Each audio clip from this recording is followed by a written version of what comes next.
Hi there, my name is Tori Singer. I'm a reporter for MBAchic. We are so excited to be joined today by Sidney Madison Prescott. Sidney is the global head of intelligent automation at Spotify. She is also the recipient of the prestigious 2022 Top 50 Tech Visionaries Award. We are really excited to kick off our conversation about all things AI, the future of tech, and women in STEM. You weren't originally heading into tech. You fell in love through an internship and found yourself in this incredible opportunity for growth. And I know that's something that you're passionate about for other women. So if you're a professional woman, maybe you're pursuing your MBA, but you have no background in tech, can you speak to pivoting into tech and the roles you anticipate women really carving out for themselves in the next few years? Absolutely. So I think what's great about technology today is there are so many emerging technologies. And these are the areas that I feel very passionately that women can make headway in. And if you're looking for a pivot in your career where you like to start focusing on technology, I would say this is the perfect time to do that. So within the industry itself, there are two very big themes that are running across, I would say, pretty much any organization. One is digital transformation, the other is automation at scale. And so within digital transformation, we have a lot of different companies and industries as well that are looking at how do they meet the needs of the future consumer. How do they make sure that their products are top notch and that they are meeting the demand of the global environment? And so within that, a lot of effort is also being put into how do these companies ensure that as they start to scale and as they start to look at the future, that they are also optimizing their operational costs and efficiencies. And typically that's through automation. So that's everything from robotic process automation, as you mentioned, it's also machine learning, artificial intelligence, chatbots. So really diving into, I'll say, the more emerging technologies, the metaverse as well. And the great piece here is all of the tools that I just mentioned, the field is still relatively new, and there are still a lot of opportunities, one, to build your skill set. And the second piece is to stand out as someone who is rare in the fact that that you can be someone who is a student machine learning or robotic process automation or the metaverse. So it's a great time to build your skill set, mature your skill set relatively at the same speed that all of these fields are also maturing as well. Thank you. I've heard you speak about that before in the past, and that kind of notion of being encouraged rather than intimidated by growing while these industries are taking off and developing, right? So no one is an expert. I think you've said that before. So it's sort of something to find comfort in rather than saying this is intimidating, it's outside of my scope. It's let's learn, let's make progress together. Absolutely. It's a perfect, I'll say perfect storm of being able to say, I'm learning, but the entire industry is learning, right? So you can really start to hone in on what you feel your area of expertise within these new emerging fields and emerging technologies will be, and to build that, I'll say that acknowledgement of your skill set, but to your other point, yes, not being discouraged or feeling as if you're entering a field where everyone else is going to be an expert. Right now, to be honest, there are very few, I'll say, experts in these fields. It is, really green space to stake your claim and to become an expert yourself without feeling the pressure, right, that you're new to the field or you haven't been in technology for an extended amount of time. Thank you. Thank you for that. And so you are, as we know, the global head of intelligent automation at Spotify. What are some of the exciting like RPA or AI ML technologies that you're really excited about and interested in as we wrap up 2022? I can't believe I'm saying that, and head into 2023 in a few months. Yes, so I'm really excited about what is it going to take to optimize the way that humans work, and I'll say even more specifically to change the way that humans work, and what do we think of when we say work? How do we define that? when we think about the technologies such as artificial intelligence, machine learning, robotic process automation, we should think of these as incredible ways to augment ourselves in the work that we do within a given industry. And even further, we should think about, as we could, businesses are expanding rapidly, how do we look at that growth and optimize that growth, I'll say from a capital perspective, without needing the operational expenditures that it would typically take. So you can look at all of these cool technologies as a way to say, we're going to build out how much we produce, what we produce, and we're going to do it faster. But we actually can start to limit the expenditures that we incur as a company through augmenting our human workforce with, I like to call them like digital workers. So what I'm excited about is having humans and digital workers work together in different workflows. That is incredible. So thinking about a human that is, let's say, pulling some data from a system, and then they pass that data off to a robot. The robot then executes some task, and then the robot passes that output back to the human, and the human completes the task. That, in my mind, is fascinating. And if we can do that, even further, if we start using, AI chatbots, and we can communicate in a certain way with our digital workers and receive a response back, that's what I'm really excited about. Just being able to have that incredible dance of human and robot, and it becomes almost seamless. Like there's no break between the human and robot interaction versus a human to human interaction. I know your stance is very strong about how you feel about that integration. What's your response to someone who maybe says the digital revolution, they're not for it, whether they're an organization or an individual, because it's stealing jobs from people? What's your answer to that? So this is a common fear. That would be my first answer. However, we actually see the opposite in a lot of studies that have been done, specifically looking at employee retention and employee happiness and satisfaction pre and post automation. We actually see that employees are, their satisfaction increases dramatically, and also the retention rates drop as we start to add more efficiencies and build automations that, in essence, enable the human to focus less on, I'll say, tedious, kind of manual, repetitive tasks, and more on value added tasks. And I think at the end of the day, that is what we as business professionals are looking for, right? Like we want to feel that we're adding value. We want to work on value added tasks. Pivoting data in a spreadsheet, can you do it? Yes. Is it tedious and you would rather focus on something that requires, I'll say, more kind of thought provoking, like really structured thoughts? Yes. And so that's what I would say. Focus on how do we augment humans with bots as a way that we can actually get ourselves out of kind of the more tedious, repetitive task, so that we can focus on the more value added kind of job duties that we have that typically we dedicate less time to because it just takes so much time to do the manual work. Right. And that's where innovation happens. So that's a great stance. That's a great response to that. Thank you. I wanted to pivot a little bit. You've spoken a lot about the concept of human augmentation as a component of the future of work. So describe this a little bit more for us. Yes. So it goes very much back to, I started thinking about this concept actually, thinking about the way, again, that humans work, the distinctions that we make between routine tasks that we have to commit to every single day within our role versus the tasks that really, as you said, spark innovation, spark ideas, spark excitement, that we typically tend to spend less time on because we have to dedicate ourselves to those manual tasks that we have to execute.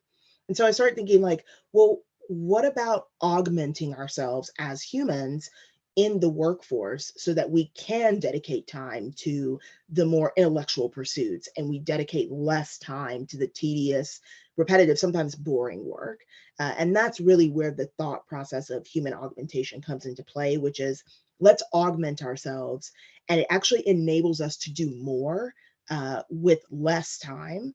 It also enables us to really focus on the things that make us passionate and that make us human, right? The ability to innovate, the ability to think outside of the box, the ability to communicate with one another and to engage in such a way as to pull out these incredible ideas.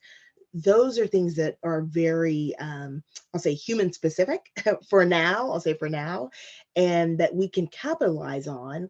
And then in the interim, the things that we can do, but we prefer not to do, or sometimes even just we make mistakes, right? As humans with entering data into different spreadsheets, we can augment ourselves to improve our own accuracy rates with robots, with automation. So it's really about how do we take what we do well as humans and amplify that by using automations for the things that we don't do so well as humans. I love that approach. And I think that kind of leads into a question I had to you about training, which I know is something you're very passionate about. I know that you've written about people being able to code, when they have no experience coding, which to me does sound really intimidating. But specifically at Spotify, there's from novice to building a bot in 5 days, which is unbelievable. Can you talk about that upskill training process, which is so crucial and important to your process, and what kind of an impact it has on your team? And then also, secondarily, how other organizations can implement similar training tactics to make sure they're up to speed for the next decade in tech. Yes, absolutely. So within my Center of Excellence, we started a citizen developer program. And in essence, it was exactly as you described. So it is a program where business users who are not traditionally IT or engineers can upskill in learning how to build, I'll say, very low complexity automations. And these automations are meant to actually augment the work that they do as a human. And so, as we were coming up with this concept, the fundamental rationale behind building it is that we wanted to improve employee satisfaction. And we also wanted to ensure that employees would feel that as a Spotify employee, they have these opportunities to upskill in technologies and to make their lives easier at work as a result. So it's really looking at employee satisfaction as a primary driver and also being able to do, again, have processes become more efficient as a result of automation. So we took that stance and we said, okay, if we're looking at employee satisfaction, we also need to make sure that the training doesn't take too long. It's not so tedious that it drives away users. So we came up with a condensed 5-day boot camp, and we call it a bot boot camp. And the goal was that we take individuals, we had these in-person sessions, and we would actually flow through the technology. So just a baseline understanding of what is RPA, robotic process automation, what is a good use case, and looking at, okay, what do you do every day within your role? And we would help the trainees choose a specific, say, job duty that they had to execute every day. And then they would use that task and they would work on that task in upskilling to build out that process. And so it was really great because it was very, I would say, intuitive. We built it as developers, but we were built it as developers teaching business users. So we tried to keep it light on diving too deep into I'll say more complex automations and really just task level execution. And then it was very hands on. So during the entire teaching, each trainee was actually building. So we would teach, here is your studio where you're going to design your workflow, right? Here is how you would trigger an activity. And so as we are teaching that, the students are also building. And the goal was that by the end of the 5-day boot camp, every single trainee had basically a proof of concept or an MVP, where they could then trigger that bot to run and they could showcase it to their leadership. And then after the workshop, we would work with hand in hand with that developer, that business developer, to actually improve that bot. So to put in additional kind of enhancements that would make it more robust.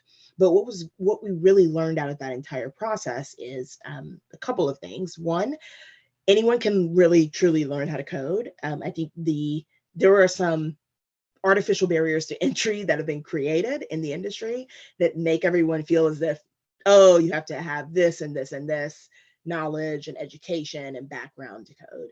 That is, I would say it depends on what you're building and the complexity of the final project that you're trying to achieve. The second piece that we learned is business users already have a lot of the great logic and reasoning that it takes to actually build out a process. So they were using a lot of their institutional knowledge in the building of their automations. And the last piece is having someone execute this hands-on every single day built their confidence dramatically. So by the end of the workshop, and more importantly, having a finished minimum viable product by the end of the workshop was incredible. You could see people how excited they were that they built out a workflow, and they're an accountant, right? Or they're someone, so like they're not someone who is an engineer by trade, and they built something they were proud of that would help them in their job and that they can also showcase to their leadership. So it was really kind of mind blowing to see how much everyone enjoyed it. And even deeper, we've trained up at this point over 140 employees to do this work. So it's been pretty incredible to see what citizen developers are building, and that's across a lot of different functions. So accounting, tax, FP&A, internal audit, and then also to see the type of community that has formed at a cross-functional level as business users are developing these processes.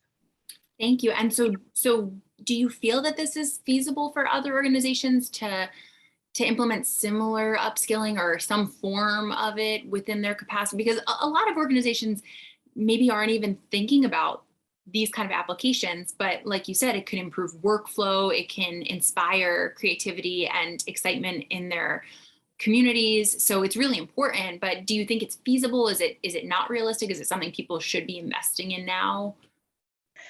I believe it is definitely feasible. However, it requires an investment and a commitment. Absolutely. So coming into building out the Intelligent Automation Center of Excellence at Spotify, we had this vision of employee satisfaction being one of the grounding points of the work that we were doing. And so we were very intentional about how we wanted to execute different types of automation, with citizen development being one type of automation. So I think that intentionality is very critical for any company that wants to dive into upskilling their employees from an automation standpoint. Also, a commitment from senior leadership in this upskilling journey is important.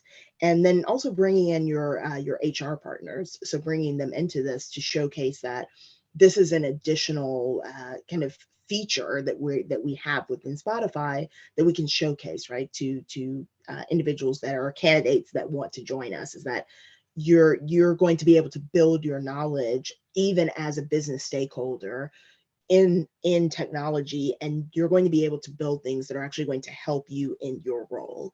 And so that really becomes quite an attractive kind of offering from a candidate perspective that we can showcase as well. Can you, Sydney, describe how your MBA has played a role in your professional life and any advice you might have to women who are currently pursuing their MBA or in the STEM field? Absolutely. I had a desire to approach my MBA quite early on.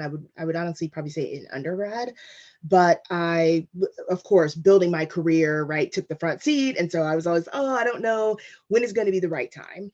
So the first thing I would say is it's never going to be the right time, especially if you're already a working professional woman. So you have to make a commitment to yourself in terms of, what does that education mean to you? and how do you feel that it will empower you, embolden you as you continue on your career journey? That's the first thing I would say. The timing is never going to be right, so that don't let that deter you.